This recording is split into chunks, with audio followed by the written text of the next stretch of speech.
There is plenty to be learned even from a bad teacher.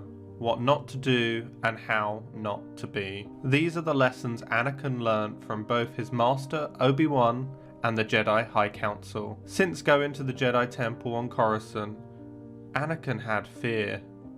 Fear of leaving his mother and fear of a new life. Some would consider this normal, but instead of reassuring him, they told him to let his fear go. There is no emotion, there is peace. This statement alone is a major reason Anakin fell. There is emotion, and there is a need to deal with it and not suppress it. Yoda tells us fear leads to anger. Anakin's fear of losing the ones he loves, combined with consistent neglect and suspicion from the Council, led to his fall. Anakin needed a master to understand him, to help him, to side with him. Instead, he got the poster boy for the Council, a master who follows the rules every time, a master who follows the Council to a fault, eventually joining them. Qui-Gon, on the other hand, was completely the opposite, consistently butting heads with the Council and questioning them.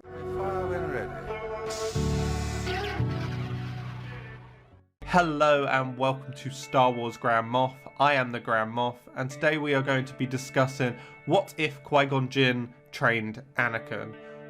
If you like this sort of content, then make sure to hit that subscribe button, as most of you are not subscribed. Did you do it? Do it. The events of Episode 1 happen the same as they do in the original timeline, leading up to the point where they face Maul. They fight as they did until Obi-Wan runs ahead and Qui-Gon must watch as Maul kills him. Then Qui-Gon manages to defeat Maul, a role reversal. The other events of the battle would go the same, with the droid army being destroyed. Qui-Gon would report his findings to Yoda.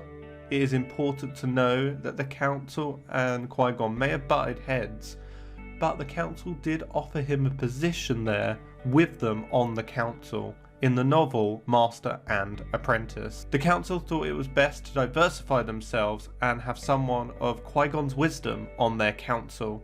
This is no mean feat. The Council have never done this before, normally offering the positions to only people who think the same as they do, like Obi-Wan or Mace Windu. We find out in Tales of the Jedi, Dooku was not offered a position on the Council. The reason I mention this is it shows the Council's respect for Qui-Gon Jinn. Yoda would agree for Qui-Gon to train Anakin only so they could watch and oversee the training, as well as trusting Qui-Gon's wisdom. Yoda also knows if the Council refuse, then Qui-Gon would leave the Order and train Anakin anyway without the Jedi's protection or guidance. Mace and Yoda would discuss whether the Sith was a master or an apprentice, and conclude that it must have been the apprentice, as only Obi-Wan died from the battle. In this time period, Anakin would have learnt many important lessons about the living force, about confronting his fears, and learning to let go.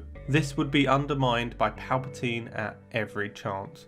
It would be a tug of war between Qui-Gon and Palpatine, and unfortunately the Jedi Council would be continually helping Palpatine with their mistrust of Anakin. Qui-Gon would be a father figure to Anakin, not a brother like Obi-Wan.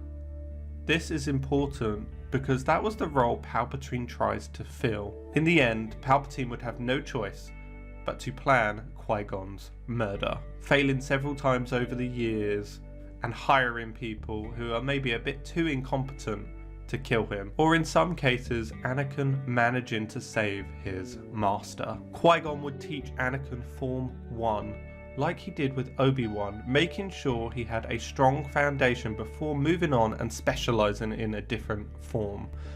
This would frustrate Anakin like it did Obi-Wan, knowing he could do so much more. But Qui-Gon would have learnt from his previous mistakes with Obi-Wan and made sure to explain it to Anakin, as well as reassuring him that he cares for him. Anakin would come into this part of the story not only a better duelist, but a better force wielder and have a better understanding of the living force and being a more rounded person. However, this is where some of Qui-Gon Jinn's work would be undone, as they are assigned to protect Senator Amidala. Qui-Gon would sense the subtle change in Anakin as they ride in the elevator up to the Senator. The events would go the same way as in episode 2, with them saving Padme, catching the assassin, only for the assassin to get assassinated. This is where the Council would get Qui-Gon to hunt down the Dart and Anakin to continue the protection on the Senator. Qui-Gon would ask for Anakin to be given a different task, this of course being unknown to Anakin. Qui-Gon does this because he doesn't want the feelings to grow between the Senator and Anakin. The Council would ask Qui-Gon why, but he would not elaborate. Yoda, sensing Qui-Gon's concern, would agree and ask Anakin to remain on Coruscant. Qui-Gon would head to Kamino alone, and Anakin would be summoned to see Palpatine. Bear in mind, it is Palpatine pulling the strings, wanting Anakin to protect Padme, and using this love and the fear of losing her to draw him to the dark side. Palpatine would say that he thought he should have been picked for the mission, and that it was his master who said he wasn't up for the mission, sowing seeds of doubt. This would make Anakin angry and resentful towards Qui-Gon, which Palpatine would allow himself a small smile, the first crack of many. Palpatine would tell Anakin to go to Naboo and that he would deal with the Council. This would be bridging an early gap between the Council and Anakin. Anakin would go to Naboo unknown to Qui-Gon. Anakin and Padme would still go to Tatooine to try and save Anakin's mother. Anakin would be coping with this a lot better because of Qui-Gon's teaching of the living force and death, and being able to accept death a little more and being able to let go of the attachment a bit more. However, when Anakin gets to his mother, she dies, unleashing a rage in Anakin, one that he cannot control, and I feel the same events as what happened in the original would happen again to Anakin, killing not only the men but the women and the children too.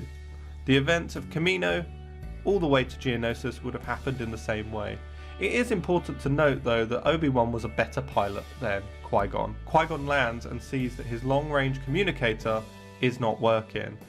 He knows that Naboo is close and contacts Padme, when he is shocked to see Anakin. He is disappointed in Anakin, and Anakin knows it. Qui-Gon asks who sent you, and Anakin tells him it was Palpatine. Qui-Gon has more pressing issues at the moment, so doesn't question further, and he relays his information to the Council and then is captured. As he opens his eyes, he is relieved to see his former master Dooku, but Qui-Gon senses something is off with him. Qui-Gon didn't know, but Dooku had been ordered to kill him by Palpatine.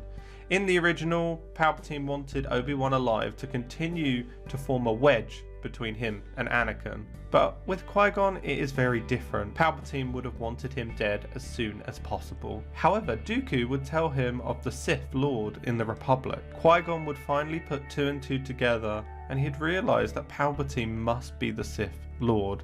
He would realise that he has the special interest in Anakin, and this is the key to Palpatine's plan. Dooku would offer Qui-Gon a chance to join him. For those people who think that Dooku was serious, he was not. In the original, he was toying with Obi-Wan.